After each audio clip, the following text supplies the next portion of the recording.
Oh, we've just got a group of beautiful fabrics. Let me just show them to you. They are just lovely.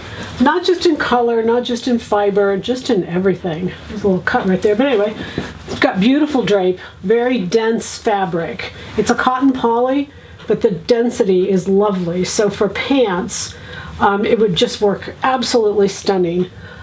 Great color. It's like a Wedgwood blue. It'd be a great top, a blouse, a shirt. All of those things would be beautiful. This is a viscose. Viscose always has great drape.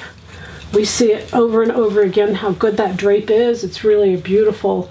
This is a check. It's a plaid, but again, great pants. Wouldn't that be cool? And the shirt. It's got black and blue and white on there. And then this is the same print, but a little bit different scale. This is a larger scale, and this is 100% silk. I love this combination together. This is a little bit larger, so I think this would be great on the top, and then this would be great on the bottom. And you talk about that monochromatic, that's exactly what we're looking for. 100% silk, woven, beautiful piece of fabric. 100% wool. This is a really fine wool. This is beautiful, perfect to make that shirt that we made the other night.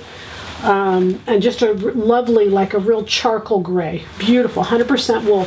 It is a stretch woven. It has stretch in one direction, slight stretch. Then we have a silk. I put this up there because it'd be beautiful to make a little peasant blouse. It's good on both sides. And it's got all these fall colors. It's got your olive, your browns, your blacks. It's got a real medley of colors. And you can see, even with the charcoal, it just blends beautifully. 100% silk. This is a Nanette Lepore, by the way, that fabric, that silk. And then this brown linen is beautiful, 100% linen, woven linen. Again, perfect on both sides. Great for that shirt. Oh, just love it. Brown linen. What more could you ask for? You guys, great prices, great fabric. The goal, you know it. Happy sewing from Silhouette Patterns.